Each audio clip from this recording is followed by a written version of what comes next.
Medak Edupayala వనదుర్గాదేవిని CM Revanth Reddy దర్శించుకున్నారు. అమ్మవారికి పట్టు వస్త్రాలు సమర్పించిన సీఎం అమ్మవారికి ప్రత్యేక పూజలు నిర్వహించారు. సీఎం వెంట మంత్రులు కొండా సురేఖ, పొంగులేటి సహా పలువురు ఉన్నారు.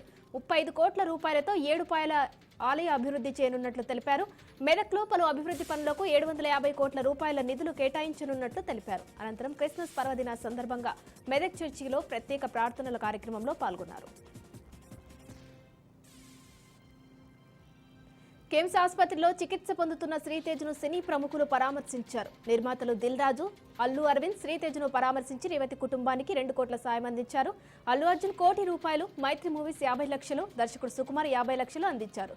శ్రీతేజ్ కోలుకుంటున్నాడని, వెంటిలేటర్ తీసేశారని అల్లు అరవింద్ తెలిపారు. సీఎం రేవంత్ రెడ్డిని కలిసి మాట్లాడనున్నట్లు దిల్ రాజు తెలిపారు. అదానితో చేసుకున్న ఒప్పందంపై కీలక వ్యాఖ్యలు చేశారు రేవంత్ రెడ్డి. అదాని పెట్టుబడులను వెంటనే రద్దు చేయడం సాధ్యం కాదని తెలిపారు. గత ప్రభుత్వం చేసుకున్న ఒప్పందాలను సింగిల్ స్ట్రోక్తో రద్దు చేసే పరిస్థితి ఉండదని అన్నారు. మోదీ ప్రధాని అయ్యాక ప్రైవేటు వ్యక్తుల పెట్టుబడులు పెరిగాయని హాట్ కామెంట్ చేశారు.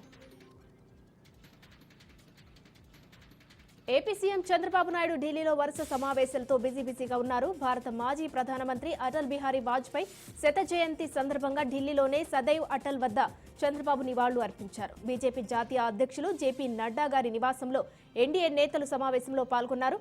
అనంతరం ప్రధాని మోదీతో భేటీ అయ్యారు. ఏపీకి సంబంధించిన పలు కీలక ప్రాజెక్టుల గురించి, అభివృద్ధి కార్యక్రమాలపై చర్చిస్తున్నట్లు సమాచారం. ఖమ్మం జిల్లా మదిర మండలం బయ్యారం గ్రామంలోని చర్చిలో రాష్ట్ర deputy CM Mallu Bhatti Vikramarka Christmas వేడుకల్లో పాల్గొన్నారు. ఈ సందర్భంగా కేక్ కట్ చేసి క్రైస్తవ సోదరులకు శుభాకాంక్షలు తెలిపారు.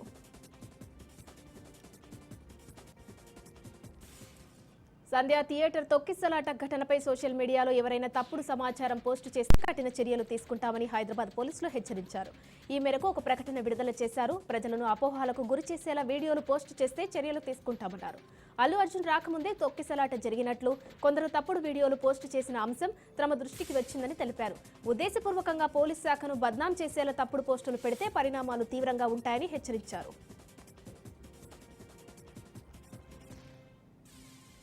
క్రిస్మస్ పర్వదినాన్ని పురస్కరించుకుని టీపీసీసీ అధ్యక్షులు ఎమ్మెల్సీ మహేష్ కుమార్ గౌడ్ క్రైస్తవులకు శుభాకాంక్షలు తెలిపారు.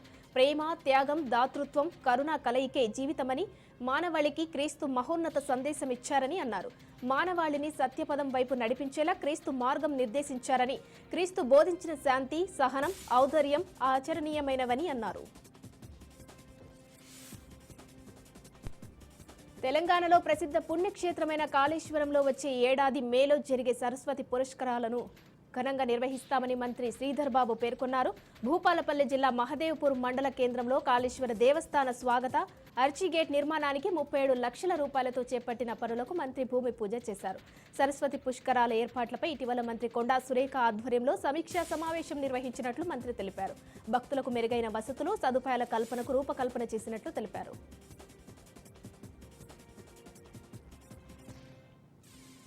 హైదరాబాద్ కాచిగూడ డివిజన్లో బీజేపీ ఆధ్వర్యంలో బీజేపీ కేంద్ర మంత్రి కిషన్ రెడ్డి పండ్ల పంపిణీ చేశారు.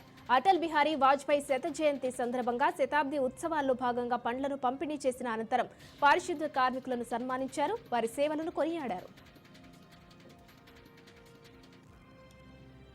నాగర్ కర్నూలు జిల్లా కల్వకుర్తి కోర్టు ప్రాంగణంలో జ్యుడిషియల్ ఈ-సేవా కేంద్రం ప్రారంభమైంది. ఈ కార్యక్రమంలో జిల్లా న్యాయమూర్తి D Rajesh Babu, Kalwakurthy senior civil judge Sridevi, junior civil న్యాయమూర్తి కావ్య పాల్గొన్నారు. రాష్ట్ర హైకోర్టు ఆదేశానుసారం ఈ రోజు జ్యుడిషియల్ ఈ కేంద్రాన్ని ప్రారంభిస్తున్నట్లు జిల్లా జడ్జి రాజేష్ బాబు తెలిపారు.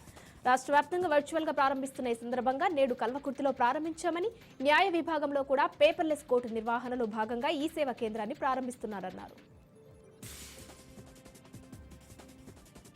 ఫోన్ ట్యాపింగ్ కేసులో నిందితుడు రాధాకిషన్ రావుకు హైకోర్టు మధ్యంతర బెయిల్ మంజూరు చేసింది.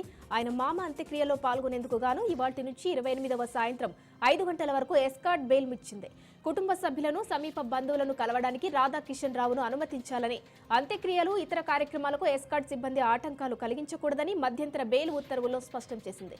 జస్టిస్ కె సుజనా ధర్మాసనం ఈ మధ్యంతర బెయిల్ మంజూరు చేసింది. అటల్ బిహారీ వాజ్పేయి ఆలోచనలు ఈ దేశానికి ఎంతో అవసరమని బీజేపీ ఎమ్మెల్యే ఆదినారాయణ రెడ్డి అన్నారు. వాజ్పేయి శత జయంతి సందర్భంగా కడపలోని అప్సర సర్కిల్ సమీపంలో ఆయన విగ్రహాన్ని ఆదినారాయణ రెడ్డి ఆవిష్కరించారు. అటల్ బిహార్ వాజ్పేయి దేశానికి అద్భుతమైన పరిపాలన అందించారన్నారు.